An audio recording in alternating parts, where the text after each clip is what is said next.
Buenas tardes a todos. Les damos la bienvenida a nuestro webinar número 24, el día de hoy, 19 de abril de 2017.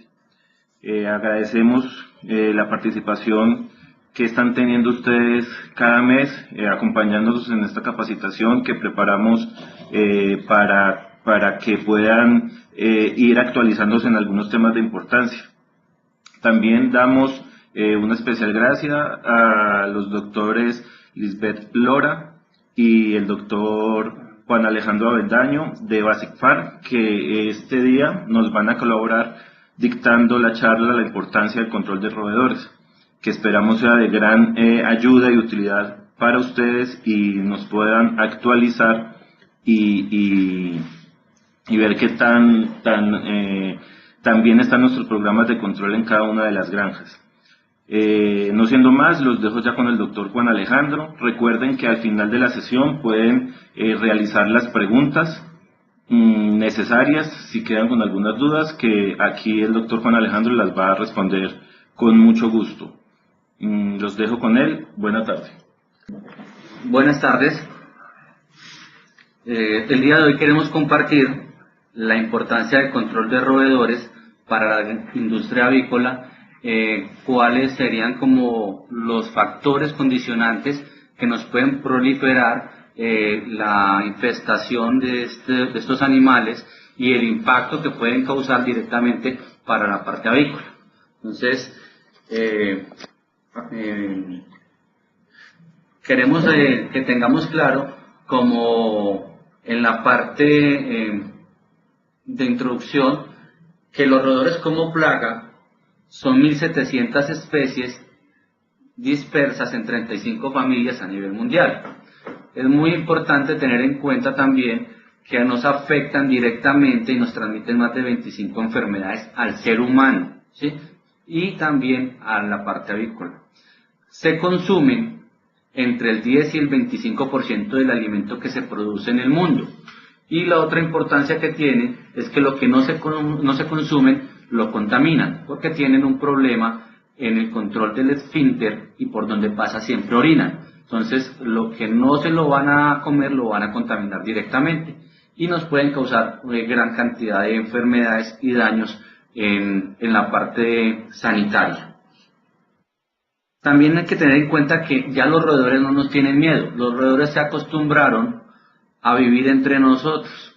Ya nos identifican como fuente de alimentación y se dan cuenta que nosotros somos los que los proveemos de alimento por los desperdicios que dejamos y por toda la cantidad de desechos, escombros y basuras que almacenamos en nuestras granjas, ¿sí? Entonces, queremos que tengamos muy en claro cuáles son los factores condicionantes y cómo ellos se proliferan y aprovechan esta situación para aumentar sus poblaciones. En los aspectos culturales podemos identificar que los roedores en ciertas culturas son animales sagrados. Por ejemplo, en la India, para el dios Ganef le tienen un templo y según la mitología dicen que las personas que fallecen trascienden y vuelven y reencarnan en ratas. Entonces, por eso los tienen como animales sagrados en la India. En aspectos culturales, estamos hablando que hay ciertas regiones del país y ciertas culturas que los identifican como fuente de alimentación. Acabe acordar lo que hablábamos inicialmente, que son 1.700 especies divididas en 35 familias a nivel mundial. Entonces, directa o indirectamente hemos consumido uno de estos animales. En la parte de investigación tienen una biología molecular muy parecida a la del ser humano. Entonces han servido para la industria farmacéutica para probar diferentes tratamientos a muy corto tiempo. En más o menos 2 años pueden probar un tratamiento que se puede demorar 50 o 70 años en un ser humano. Entonces, ¿qué es lo que queremos tener en cuenta? Que los roedores son una plaga, ¿cierto? Como plaga son animales que causan infinidad de daños en nuestra industria.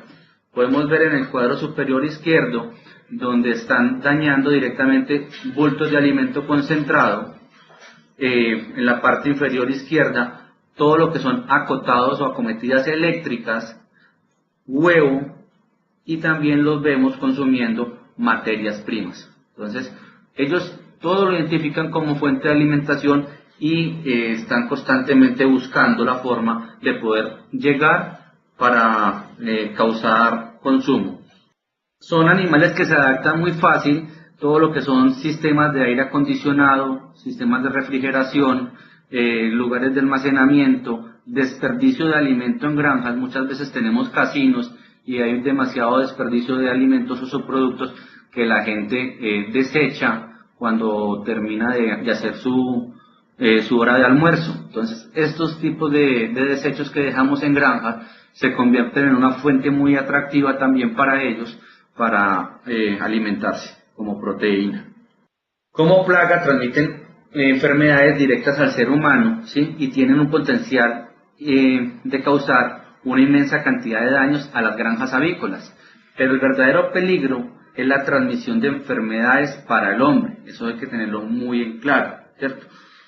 ¿Qué tipo de enfermedades nos transmite y cómo? Aquí podemos ver este cuadro que es como un resumen, donde vemos que por excrementos, sangre y saliva nos transmiten directamente diferentes tipos de problemas. Estamos hablando de bacterias, leptospirosis, que es una enfermedad que causa malformación en los fetos y es abortiva, peste bubónica, que la peste bubónica fue la que se llamó la peste negra, que en el año 1347, en la Europa medieval, diezmó 1/3 de la población de la Europa media.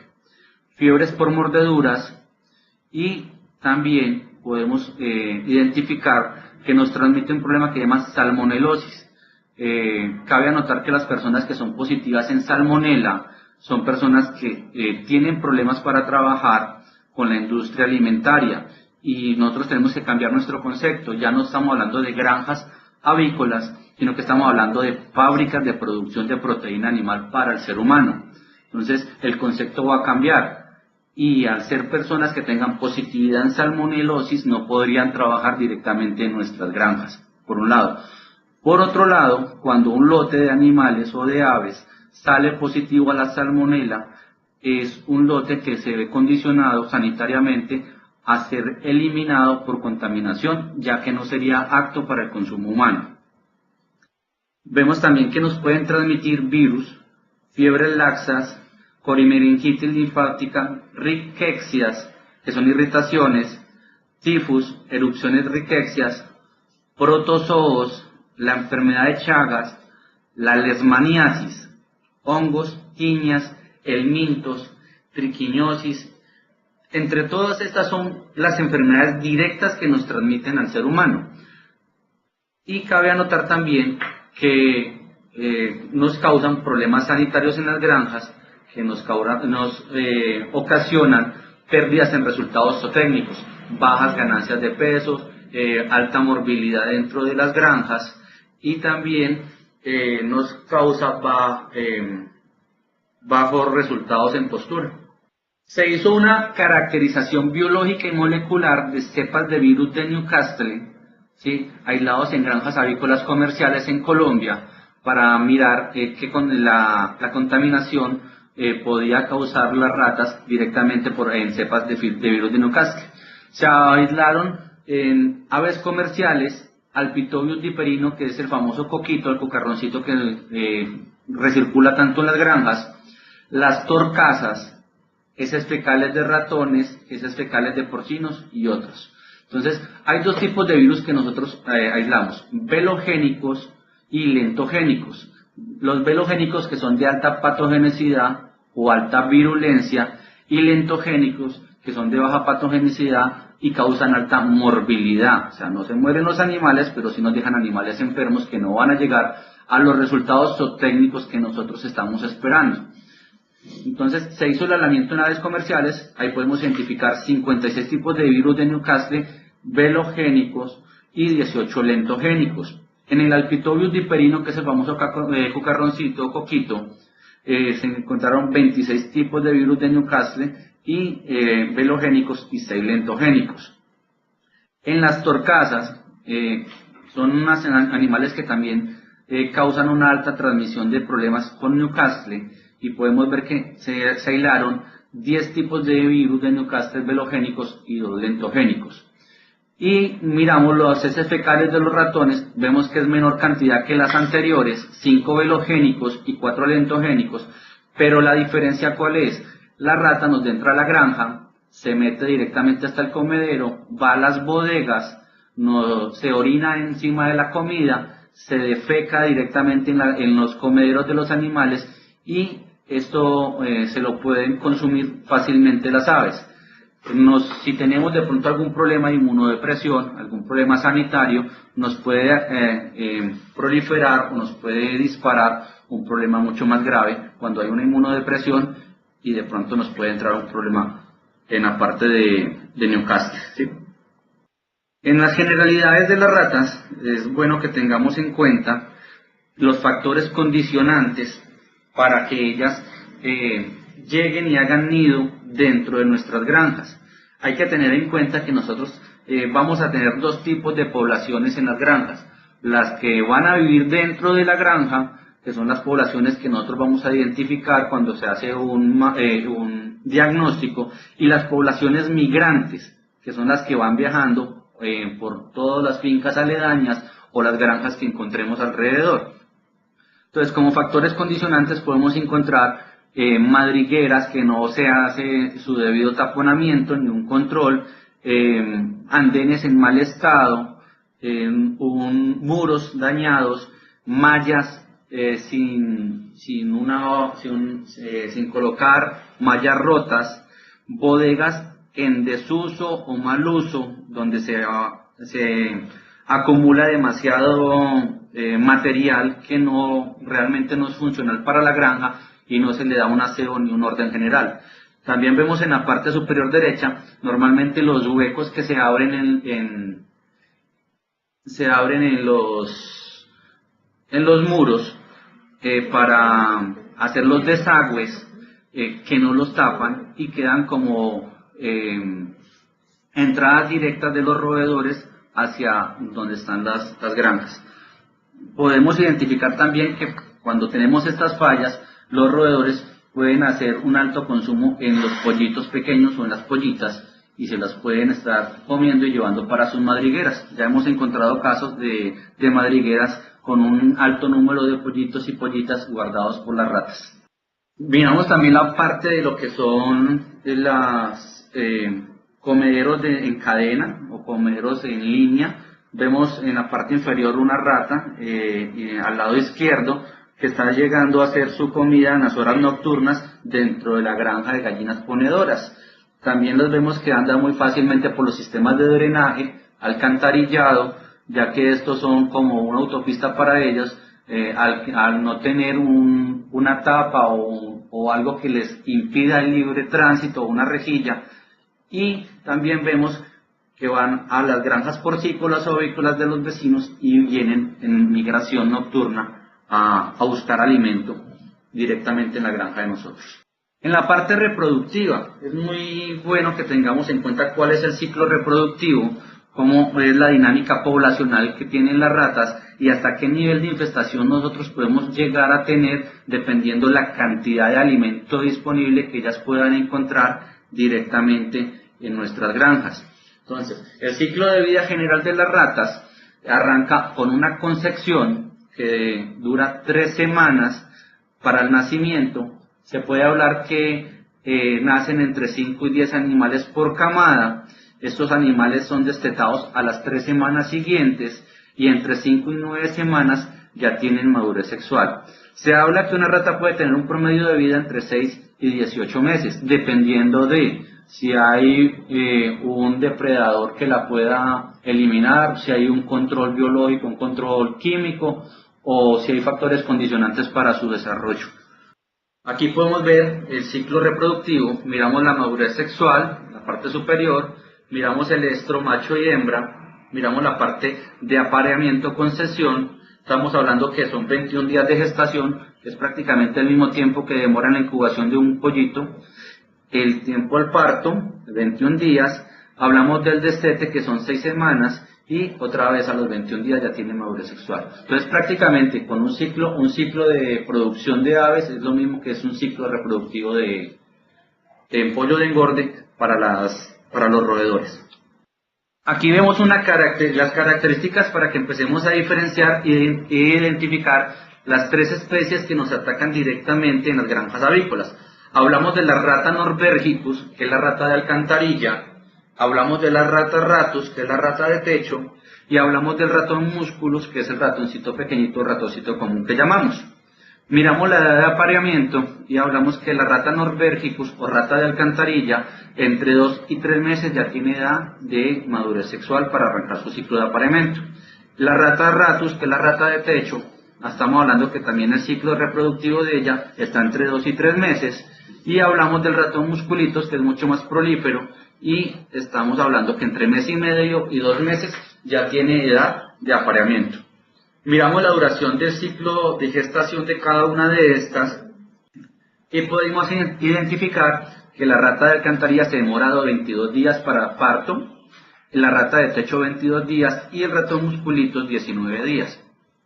Los tamaños de camadas están condicionados, depende de la abundancia de alimento que haya y el nivel poblacional de roedores que encontremos dentro de la granja o alrededor de ellos. Estamos hablando que una rata de alcantarilla puede tener entre 6 y 12 animales por parto, una rata de techo entre 6 y 8 animales por parto y un ratoncito musculitos entre 4 y 7 animales por parto. Hablamos de partos por año y si nosotros miramos ciclos productivos, nosotros hablamos que en pollo de engorde estamos en 5.5 ciclos por año aproximadamente, y una rata de alcantarilla puede tener hasta 10 partos por año. Una rata de techo puede tener hasta 6 partos por año y un ratón musculitos puede tener hasta 7 partos por año. Entonces, si hacemos la multiplicación del tamaño de camada por el número de partos por año o camadas por año, podemos hablar que una sola rata de alcantarilla que nos dentro de la granja puede tener hasta 120 descendientes en un año, una rata de techo puede tener hasta 48 y un ratón músculos hasta 49 animales en promedio en un año de nacimiento de un solo individuo. En este otro cuadro miramos, pues ahí estamos con el nombre común y el nombre científico de los animales, lo podemos identificar en la parte de encima.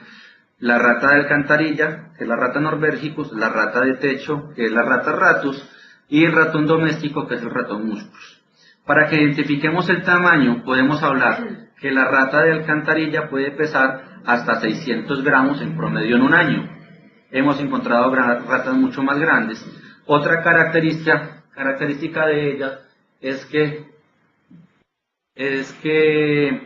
se consume el 10% de su peso vivo diario. Entonces podemos hablar que una rata de alcantarilla, si pesa 600 gramos, nos puede consumir 60 gramos de alimento día. Una rata de techo pesa entre 150 y 250 gramos y se puede comer entre 15 y 25 gramos al día. Y un ratón musculitos entre 1 y 3 gramos en promedio diario. Los colores, para que los identifiquemos, la rata de alcantarilla tiene un color gris pardo, la rata de techo un color negro y el ratón musculito es un ratón gris. Las características de nariz, oreja, garras y cola son diferentes entre las dos. Estamos hablando que la rata de alcantarilla tiene una nariz roma, una oreja pequeña, unas garras pequeñas y una cola corta o igual al tamaño del cuerpo. Mientras que la rata de techo tiene una nariz puntiaguda, unas orejas grandes, unas garras grandes y una cola larga, más larga que el tamaño del cuerpo. Y el ratoncito musculitos tiene una nariz puntiaguda, garras grandes, orejas grandes y la cola igual al tamaño del cuerpo. ¿La diferencia en cuál está? En el tipo de madrigueras. Hablamos que la rata de alcantarilla, las madrigueras son subterráneas. La rata de techo, se habla de techo, pero estamos viendo que más que de techo se está volviendo rata de arbustos, cercas vivas o cercas perimetrales. Es donde encontramos la mayor cantidad de nidos de rata de techo, ya que no hacemos un control de nidos de aves y ellas encuentran como un buen hogar coger esos nidos y empezar a vivir dentro de ellos. Y el ratoncito músculo pequeñito encuentra muy fácil meterse dentro de los ladrillos que son focos o huecos que normalmente coloca uno para los muros en las granjas o hace sus nidos subterráneos alrededor en los andenes. Aquí podemos ver un ejemplar de ratas norbérgicos. Vemos que la cola es igual al tamaño del cuerpo, que es un cuerpo grueso, un cuerpo robusto. Lo que hablamos de las orejas pequeñas, los ojos pequeños, la nariz corta y las garras pequeñas, no es muy buena trepadora, y las ratas por lo general no tienen una buena visión. Entonces, por eso ellas siempre van por las orillas y se guían más que todo por las velocidades y el olfato. También es bueno que identifiquemos la rata de tejado. No es solo una variedad. En este momento nos están atacando 3 variedades normalmente en las granjas. Estamos hablando de la ratus ratus, que es la rata negra, la rata alejandrina, que es la que vemos en el medio, y la ratus frugivoris, que es una rata que come frutas, pero al no encontrar frutas en el medio ambiente, lo que hace es que migra y empieza a consumir dentro de las granjas la proteína que necesita para seguir con su ciclo reproductivo. Esas son las 3 especies. Lo peculiar es que se reproducen entre sí. No hay ningún problema en reproducción entre ellas 3. Y aquí podemos identificar al ratoncito común o el ratón musculitos. ¿Cómo podemos identificar un ratoncito pequeño de una rata pequeña? Por la cola. La cola es en forma de sable o estilete de esgrima. Es como la forma de identificarlo más fácilmente. Tiene las orejas grandes, los ojos grandes, la nariz puntuda y las garras grandes. Aquí hacemos una comparación de la rata de techo y la rata de alcantarilla, y miramos que la rata de techo, la cola es más grande que el tamaño del cuerpo, el cuerpo es delgado, a lo que hablamos de las orejas grandes, ojos grandes y nariz puntiaguda y las garras grandes. Mientras que la rata de alcantarilla, y vemos que es un cuerpo robusto, la cola igual al tamaño del cuerpo, orejas pequeñas, ojos pequeños, nariz achatada y las garras pequeñas. Así podemos identificar fácilmente qué especie es la que nos está atacando directamente. Aquí podemos mirar un cuadro de dinámica poblacional donde podemos identificar qué tanto roedor puede llegar a tener una rata madre que entra en la granja. Hablamos en tiempos transcurridos y miramos que llega una rata madre y llega una rata preñada que dura 3 semanas en hacer su ciclo de criar, de parir dentro de la granja, y va a tener un F1 que es su primera camada entre machos y hembras, y va a tener 6 ejemplares. A esos 6 ejemplares no les hacemos un programa de control de roedores, no los restringimos en la granja y les dejamos alimento para que ellos tengan su desarrollo sin ningún problema. Transcurren las 3 semanas de destete y 8 semanas entre el crecimiento y madurez sexual, y a las 14 semanas de haber llegado a esta rata madre, los hijos de esa rata ya están preñados y se disponen a arrancar a tener sus crías. A las 14 semanas ya la segunda generación que nace, estamos hablando que son 36 descendientes directos de la rata madre, entre machos y hembras. Dejamos que transcurra otra vez el ciclo reproductivo de ellos, que dura 11 semanas, y no hacemos ningún control. Llegamos a la semana 25, que hablamos que aproximadamente son 6 meses en una granja, y vemos que de la rata madre ya hay un F3 que son 216 descendientes directos, empezando a ser un nivel de infestación ya severo en una granja. Esos 216 descendientes que tenemos en la granja son machos y hembras, hacen su ciclo reproductivo, y a las 36 semanas de la rata madre ya hay 1296 descendientes. Esos 1296 descendientes, que son machos y hembras, vuelven y hacen su ciclo de crecimiento, de reproducción, y a las 47 semanas, sin haber terminado ni siquiera el año, ya de la rata madre de una sola especie tenemos 7.776 descendientes. Entonces, en dinámica poblacional podemos hablar que una rata en promedio puede tener más de 15.000 descendientes en un año, ¿sí? para que miremos la magnitud de la población que nos puede afectar directamente en la granja cuando hay unas infestaciones muy altas de roedores. En la parte de señales de infestación, para poder identificar, podemos ver en la fotografía superior izquierda, por debajo de las vigas, una marca negra que es como la marca de grasa que deja, o la película grasa que dejan los roedores cuando hacen su tránsito libre de lado a lado para poder llegar a su fuente de alimentación. En el lado derecho, donde vemos las gallinas en un sistema tipo californiano, vemos que las ratas hicieron sus nidos directamente debajo donde cae la gallinaza, porque son ciclos largos y no se hace la remoción del estiércol. Encuentran un hospedero teniendo la comida al lado, es el sitio ideal para que ellas aniden si no hay un control eficiente y eficaz en el control de los roedores. ¿Cómo podemos identificar qué tipo de roedores? Lo podemos identificar por la cagarruta o por las heces fecales. En la parte superior, en la parte inferior izquierda de la foto vemos donde dice la rata Norbergicus. La forma es cilíndrica con una parte puntuda y la otra achatada. Ese es el tipo de excretas de la rata de alcantarilla. En la misma foto, en el lado izquierdo, vemos que es como en forma de boomerang y es cilíndrico con ambas puntas puntiagudas. Ese es el tipo de excreta de la rata de techo. Y en la parte derecha de la misma foto, en la parte inferior, vemos la cagarruta pequeñita, que es la de ratón musculitos, que es muy parecida a la de la salamandra o lagartijas que uno encuentra, con la diferencia que la lagartija tiene una punta blanca y esta no. Ahí podemos identificar si es ratón musculitos o no es ratón musculitos el que está dentro de la explotación. Las otras señales que podemos ver es en la parte derecha inferior, donde encontramos lo que son madrigueras y señales de senderos de migración de los roedores hacia la granja o fuentes hídricas alrededor. Otra forma de identificar es cuando encontramos la cagarruta, y es clave tener en cuenta que una rata en promedio nos defeca dentro de la granja entre 40 y 60 deposiciones diarias, ¿sí? Entonces nos toca empezar a mirar por dónde se identifican y coger con un palito y empezar a mirar si son frescas o ya están duras, para poder identificar qué tanta cantidad de roedores están transitando por ese sitio.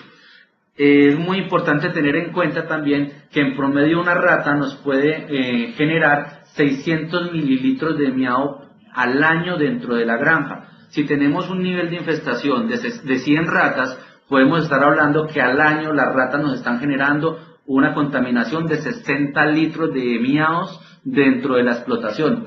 Y estamos buscando la parte de limpieza y desinfección y inocuidad dentro de las granjas. Entonces nos están rompiendo el ciclo de vacíos sanitarios y de tiempos de desinfección.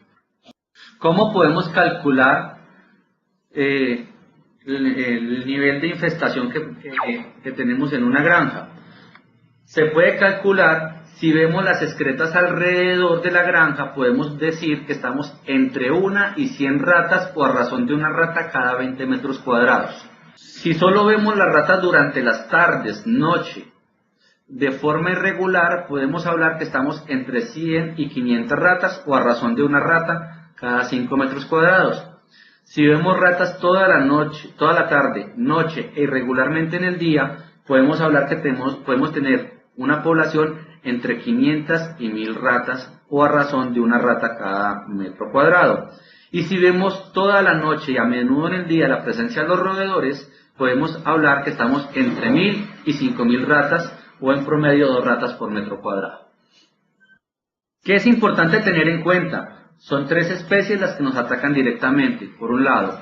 Por otro lado, lo que hay que tener en cuenta, que es muy importante, es que no toda la población de roedores vive dentro de la granja. Gran parte del porcentaje de población es población migrante.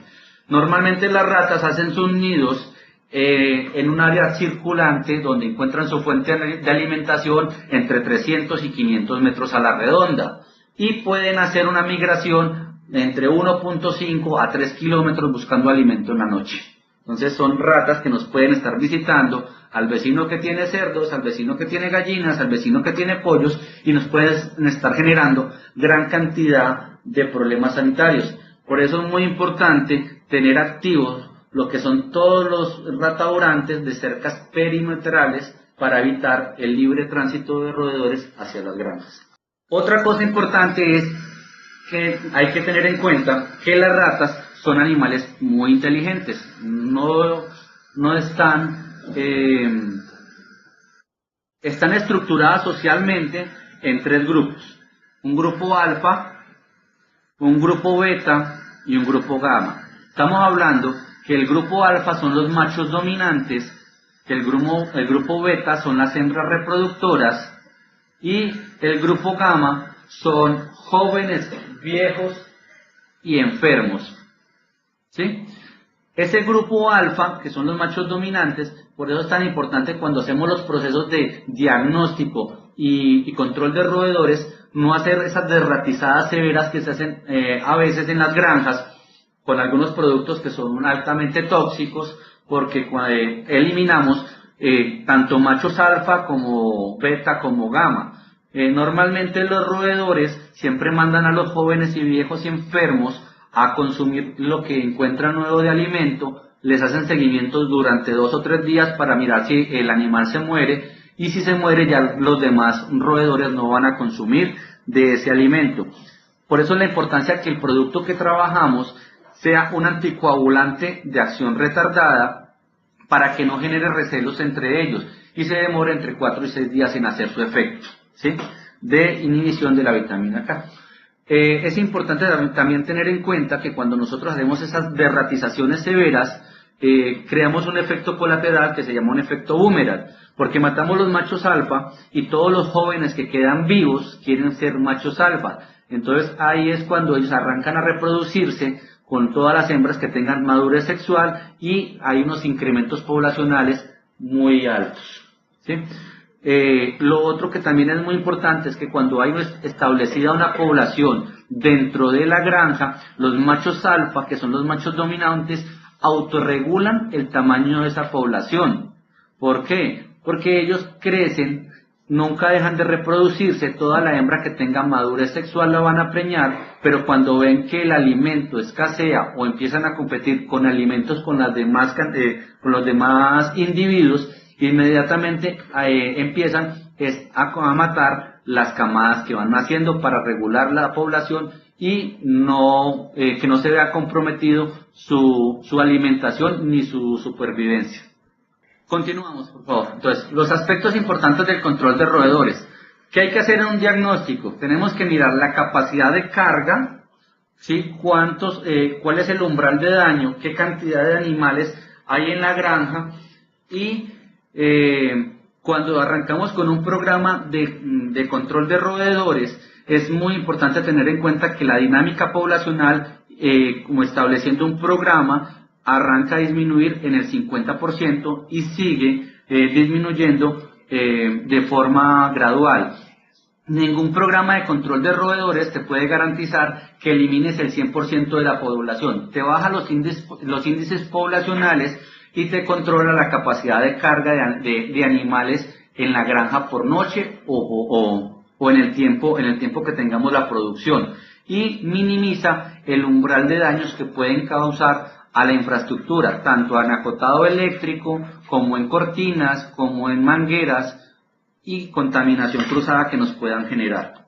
Pero ¿qué es lo más preocupante? Cuando nosotros arrancamos con un programa de control de roedores, podemos traer cualquier tipo de producto, arrancamos muy bien, pero el problema que tenemos principal es la falta de compromiso del personal de las granjas para hacer el seguimiento, el acompañamiento y el control del programa. Ningún programa tiene éxito si la gente que está en la granja no le da la importancia del programa y no le ve cuál es la razón de ser que tiene para evitar un riesgo sanitario o una pérdida económica mayor. Entonces aquí vemos en el cuadro que arrancamos con el programa, arrancamos disminuyendo la población, hacemos una remoción temprana del veneno, normalmente sucede en los periodos de alistamiento, y se abre el bache para que la dinámica poblacional de los roedores vuelva y prolifere, vuelva y crezca, y ya el control sea un poco más difícil de hacer para bajar esas dinámicas poblacionales. El tiempo ideal para realizar el control de los roedores casi siempre es cuando hay vacíos sanitarios, porque hay menos disponibilidad de alimento y el producto entra a hacer esa proteína que los roedores necesitan para poder sobrevivir y evitar que se vuelvan carroñeros y se nos vayan y se nos metan a los compostajes. Entonces lo que hacemos es que miramos la capacidad de carga precontrol, el umbral de daño, modificamos el hábito y remoción del producto, lo colocamos constante, no lo hacemos intermitente, y logramos la disminución de esas poblaciones para que no nos cause ningún problema ni ningún daño en las granjas. Entonces, para poder establecer, entonces tenemos que mirar las etapas del programa de ratización. Lo ideal primero que hay que hacer es un diagnóstico donde podemos establecer la magnitud y el índice poblacional, la intensidad de señales de infestación y los puntos de referencia para evaluar. Poder determinar cuántas madrigueras hay, en qué puntos están ubicados, si son en bodegas de almacenamiento, silos, tolvas de alimentación, tanques elevados donde haya disponibilidad de agua para ellas, cielos falsos, o si hay alrededor fuentes hídricas, o si hay madrigueras alrededor de la granja, o las cercas perimetrales o cercas vivas que tengamos nosotros alrededor de la granja. La ejecución, se habla de trabajar con un producto que sea un rodonticida apropiado de dosis única, que el costo de la mano de obra esté implícito. A veces uno va a las granjas y es complicado porque muchas veces los galponeros y los administradores no se toman el tiempo ni siquiera para darle la vuelta al galpón en el día, donde ellos pueden identificar si hubo consumo o no hubo consumo en los restaurantes, o si hay un roto, o si encuentran un sendero, o si encuentran la cagarruta de las ratas por donde normalmente están transitando. Y eso nos ayudaría a saber en qué puntos podemos atacar y evitemos el ingreso directamente de los roedores a la granja. La papelería pues está implícita en todo lo que es la normatividad que tenemos que cumplir. Todo tiene que estar en este momento escrito, estandarizado, y la implementación, ya lo que yo les decía a ustedes, es nombrar un líder por granja para que ese líder se encargue del programa de control de roedores, pero es un líder que va a ser ayudado por los demás galponeros o administrador y personal de granja para hacer la implementación del programa, hacer la evaluación, mirar semanalmente qué tanto consumo hubo, ¿sí? Qué restaurante nos atacaron, en qué galpón, en qué lado del galpón, si fue lateral, fue en la culata, qué número de restaurantes fueron los que nos consumieron o cuáles son los que más nos atacan, para poder nosotros determinar por dónde están llegando los roedores, si son dentro de la granja, identificar qué tanta mortalidad encontramos y poder identificar el tipo de roedores que tenemos. Aspectos importantes de control de roedores. Podemos identificar que hay 3 formas de eliminación de la población. Una es el método físico, y ahí es donde nosotros entramos a mirar quién va a estar detrás de un roedor que su hábito prácticamente es nocturno, tratando de eliminarla a mano. Un método biológico, y aquí podemos ver lo que normalmente encontramos en granja, los gatos, y ya hemos empezado a encontrar culebras o serpientes dentro de las granjas, tratando de cazar los roedores. Los dos nos generan problemas sanitarios, los dos nos pueden generar problemas de contaminación. El gato muchas veces, si se come una rata o 2 a la semana, no se come más y ya es difícil que le haga el control. Y además por normatividad, por higiene, por inocuidad, no está bien que esté durmiendo hasta encima de los bultos de alimento concentrado esperando a ver si le aparecen los roedores.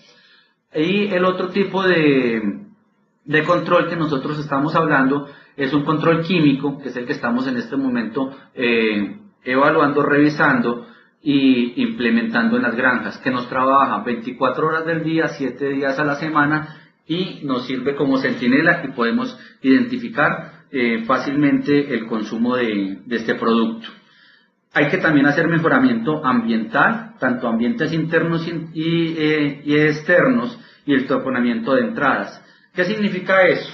O sea, para hacer el mejoramiento ambiental hay que hacer una buena protección de los alimentos, hay que hacer un buen bodegaje, un buen almacenamiento, hay que estivar bien separado de las paredes para poder tener espacio para poder realizar el control de roedores, sobre estivas, donde podamos identificar si encontramos cagarruta o no encontramos cagarruta de rata dentro de la bodega de alimento, y poder también decir que la bodega de alimento es de alimento, no de almacenamiento de todo lo que va sobrando de la granja, porque encontramos cortina, encontramos tolvas de comedero, encontramos palas, encontramos carretas, pipas de gas, muchísimas cosas, y volvemos la bodega de almacenamiento de alimento como la bodega de guardar todo lo que no estamos utilizando en el momento de la producción. Manejo de desechos y escombros. Todo lo que encontramos nosotros de desechos dentro de la granja cuando hace un proceso de alistamiento, normalmente no tenemos la cultura de hacer jornadas de aseo para limpiar y organizar. El mantenimiento de las zonas verdes es vital, mantener podado o fumigado alrededor para evitar el libre tránsito de los roedores hacia las granjas. La organización y aseo general está implícito ya dentro del protocolo de manejo que debemos tener nosotros en la granja, donde tenemos que hablar con el personal y concientizarlos de que no nos generen residuos o basuras dentro de la misma. Si van a medicar, no dejen botados los tarros. Si de pronto alimentaron, no dejen tiradas las estopas. Si hay de pronto bolsas, recogerlas. Y todo tipo de material que genere desorden, desaseo y mala presentación de la granja a su alrededor. Tener claro cuál es el sitio para ubicar todo lo que son los materiales en desuso, en qué bodega, y también cómo lo vamos a almacenar, que no se nos convierta en la bodega donde todas las ratas se van a ir a dormir. En la parte del taponamiento hay que hacer la corrección de puertas defectuosas. Por lo que les hablaba anteriormente, las ratas ya nos identifican como fuente de alimentación, andan detrás de nosotros y entran a la granja por las puertas que nosotros entramos. Es también claro tener en cuenta que la rata tiene la capacidad de contraer su cavidad torácica y cabe por donde le quepa la cabeza. Normalmente estamos hablando que por un orificio de medio centímetro en adelante ya un roedor puede pasar sin ningún problema. Hay que hacer otro tipo de taponamiento para poder identificar si las madrigueras están activas o inactivas, que es el taponamiento. Colocar angeos en mallas y bajantes, si lo requiere, instalación de rejillas en los sifones, reparación de los desagües, entubamiento de aguas residuales y corrección de las acometidas eléctricas. Es muy común llegar o no a la granja y encontrar todo lo que son las acometidas eléctricas destapadas, sin ningún... no les colocan la tapa ni mucho menos, y encontramos mucha cagarruta dentro de ellas, y encontramos también que a veces los roedores empiezan a roñir todo lo que es el cableado eléctrico, y se puede generar un cortocircuito que nos podría generar un incendio dentro de la granja. ¿Cuáles son las características que tenemos nosotros del rodenticida ideal? Que sea efectivo en muy baja cantidad, ¿sí? Estamos hablando que el producto de nosotros es un rodenticida con esas características, que sea tóxico solo para roedores, que sea de buena palatabilidad, que la rata lo identifique como fuente de alimentación y lo busque para comérselo, que sea de acción lenta, que no genere el recelo, que no mate inmediatamente, sino que sea anticoagulante retardante, sin diferencia de acción por edad, sexo o especie, sin riesgo de envenenamiento secundario y mínimo riesgo para especies no objeto. ¿Por qué lo colocamos en nosotros? Porque el producto de nosotros tiene un amargante repelente para perros y gatos, buscando que en la dosis letal 50 no afecte este tipo de animales, que no desarrolle resistencia, ya que nosotros llevamos trabajando en el mercado 50 años con la misma Brodifacoma, y el producto que nosotros traemos es una segunda generación de anticoagulantes retardantes que se llaman bromadiolonas. sin riesgo para el medio ambiente por el tipo de presentación que tiene el producto. Es un cebo fresco, es un cebo que viene recubierto por un filo, una película vegetal, viene recubierto por un aceite de oliva y tiene mantequilla de maní y cereal. Entonces es un producto que trae casi un 40% de proteína, lo cual se vuelve muy atractivo para los roedores y lo atacan antes de entrar a buscar el alimento concentrado. Que sea de óptimo costo y beneficio, ¿sí? Que sea tan palatable como podemos ver que cuando lo guardamos en las bodegas, la rata misma va hasta la bodega, rompe la bolsa donde está el producto, el veneno, y se lo come. Se hizo un cálculo de costo de consumo de alimento en una granja con un nivel de infestación alto, en la cual pudimos identificar 800 madrigueras y calculamos que cada madriguera tenía aproximadamente 5 roedores por madriguera.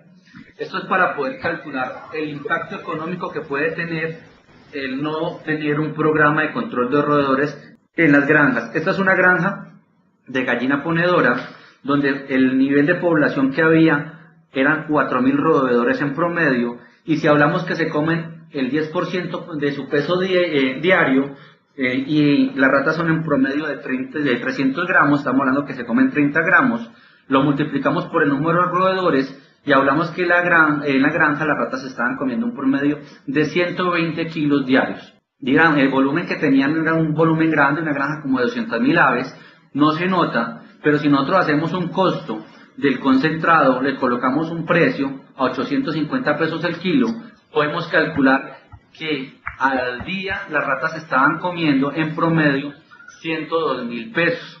En un mes se nos consumían 3.060.000 pesos de alimento concentrado, y en el año se estaban comiendo 36.720.000 pesos. Esto es un costo estimado por consumo de alimento. En la parte de abajo podemos mirar que sin contar los costos de tratamientos curativos adicionales por problemas de transmisión de enfermedades que nos pueden generar los roedores, el incremento de la mortalidad dentro de la granja y, peor aún, la morbilidad que nos pueden dejar animales enfermos que bajan su producción y no llegan luego a los resultados zootécnicos que estábamos esperando. Aquí podemos ver algunas fotos de madrigueras que hemos detectado en las diferentes visitas que hemos realizado a granjas. Vemos las señales de infestación, la carga rota de las ratas y los daños que empiezan a generar en la infraestructura. Vemos aquí también que se vuelve muy común en granjas donde hay ambiente controlado, los paneles de enfriamiento se convierten en bodegas de almacenamiento de todo tipo, tanto de equipo como de tubos, como de cortinas, y estos se proliferan muy fácilmente los roedores dentro de ellos. Ahí podemos observar en la parte externa de ese mismo panel de enfriamiento todos los huecos de madrigueras que hay debajo del andén. Entonces ya se volvió un hábitat, el nido de ellas, porque ahí van a encontrar la fuente hídrica, la fuente de agua donde ellos pueden tomar sin ningún problema agua, y entran de una vez a la granja a consumir el alimento concentrado que ellas necesitan, la proteína, para poder reproducirse. Y aquí las podemos ver ya metidas dentro de la parte de todos los paneles de control, haciendo nido directamente donde están todos los contactores que nos manejan las sensaciones térmicas, la temperatura, la humedad, y nos pueden generar un daño muy grande y un costo muy alto, donde ellas empiecen a roer lo que son los cables. Entramos a las granjas de ambiente controlado e encontramos que las tolvas de alimentación para el sistema de comederos muchas veces no le colocan las tapas. Los roedores se identifican, hacen sus nidos en el techo que tiene un aislante térmico y rompen para bajar directamente a consumir el alimento concentrado en las tolvas. Lo otro que también identificamos es que se nos volvió costumbre en muchas granjas encontrar las composteras, como las vemos en este lado. Es el sitio donde botamos el desorden, donde lo que no nos gusta, lo que no nos sirve lo arrumamos, y se vuelve el hospedaje perfecto para que los roedores entren ahí a hacer sus nidos. Acá podemos ver un pequeño video de una infestación alta en una granja en la noche.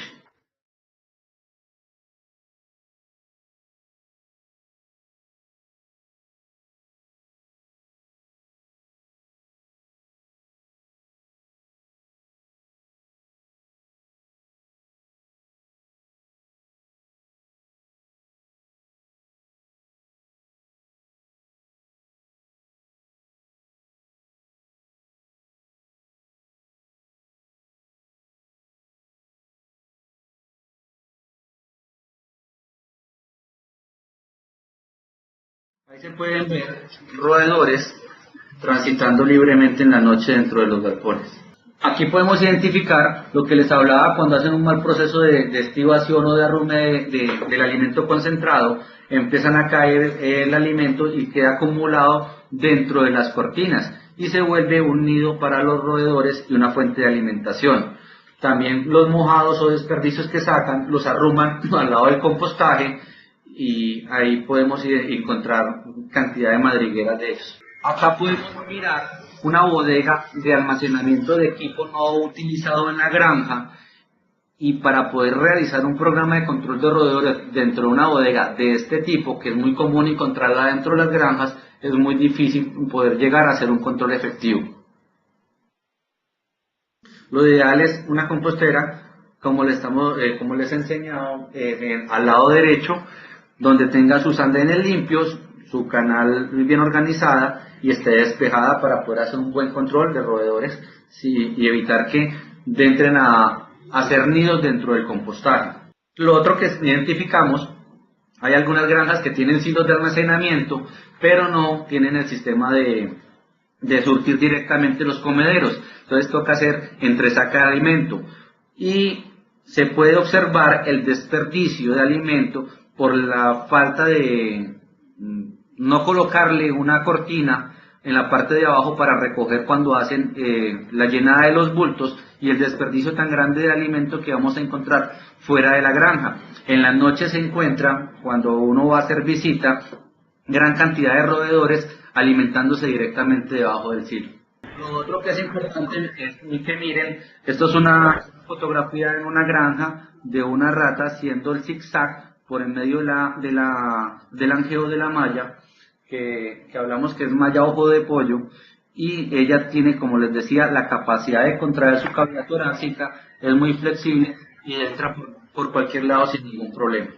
En el lado de los extractores, en una granja de ambiente controlado, cómo deben ir ubicados los rataurantes pegados a la pared y con su veneno respectivamente. Aquí observamos daños en cortina causados por roedores, donde ellos empiezan a comérselos en los periodos de alistamiento, al no encontrar una fuente de alimentación proteica, empiezan a hacer lo que son daños económicos directamente a la granja. ¿Cuánto nos cuesta una cortina de este tipo? Y los rotos que les decía yo que encontrábamos en los sobretechos, para ellas bajar directamente hasta las tolvas de alimentación, robarse el alimento de las granjas. Aquí vemos algunas granjas. Los puntos que encontramos son la ubicación de los rataurantes. Algunas lo tienen ya numerados directamente dentro de sus mapas, otras los tienen punteados y tienen la planilla al lado con la numeración de cada galpón, y las cercas perimetrales, cómo están en la foto superior, en qué puntos tienen colocado en cerca perimetral la parte de programa de control de roedores, los rataurantes, ¿sí?